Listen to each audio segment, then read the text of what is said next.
Vamos lá, pessoal! Qual é a diferença entre concessionários e permissionários de serviços públicos?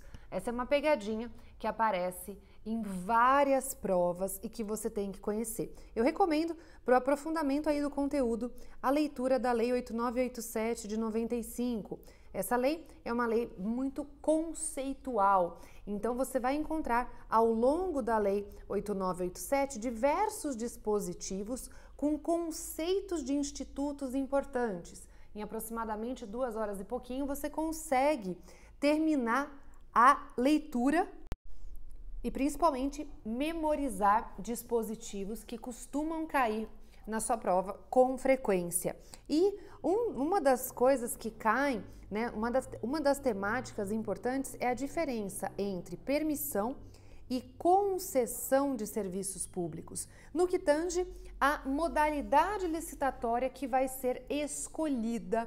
Então, se eu falo de concessionário de serviço público, e pode ser concessionário, pessoa jurídica ou consórcio de empresas,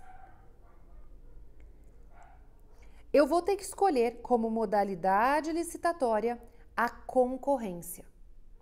Agora, se nós estivermos diante de um permissionário de serviço público, e aí o permissionário pode ser pessoa física ou pessoa jurídica, aí a licitação, a modalidade vai depender do valor.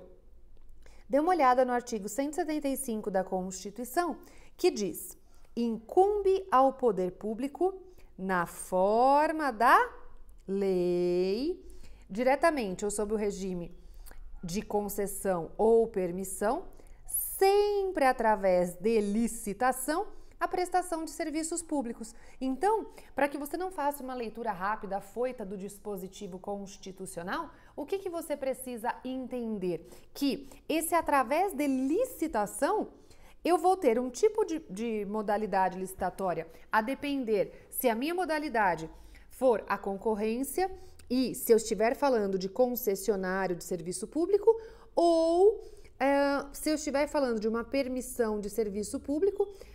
E aí nós estamos falando de licitações de um vulto intermediário, normalmente, né? Normalmente é o que acontece, não como regra, mas normalmente, né? Concorrência para aqueles certames de maior vulto, né? Das concessões. E aí, quando eu falar de uma tomada de preços, por exemplo, como modalidade licitatória adequada, aí pode ser que seja uma permissão, mas nada impede que na permissão eu tenha também a modalidade concorrência, tá?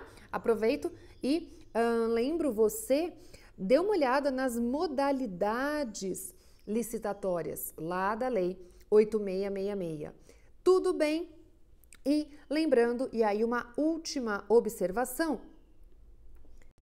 se você pensar aqui na administração pública direta, o que acontece? A administração direta ela é composta por União, Estado, DF, municípios, é a chamada administração direta ou centralizada. Essa administração, em nome do princípio da eficiência, descentraliza a prestação de serviços, né, criando novas pessoas jurídicas. Então, criando novas pessoas jurídicas, eu tenho novas pessoas jurídicas aqui no âmbito da administração pública indireta, e aqui no âmbito da iniciativa privada, né? Então, eu tenho aqui na administração indireta e na iniciativa privada. E ao falarmos de concessionários e de permissionários de serviços públicos, nós estamos aqui no campo da iniciativa privada. Então, eu tenho aqui a figura dos concessionários, e aí eu tenho tanto a concessão comum da Lei 8987 de 95, quanto a concessão especial. E aí nós vamos falar de parceria público-privada. Temos os permissionários de serviços públicos e os autorizatários. Tudo isso aqui na iniciativa privada, num vínculo, né, que é formalizado Aqui, para concessão e para permissão, por contrato administrativo, e para os autorizatários através de ato unilateral. Quando a descentralização ocorre para as entidades da administração pública indireta, o instrumento para isso é a lei. Então, eu tenho lei aqui, contrato administrativo aqui e ato unilateral aqui. Tudo bem? Essa era a temática escolhida para o nosso encontro hoje nessa aula. Espero você na próxima aula.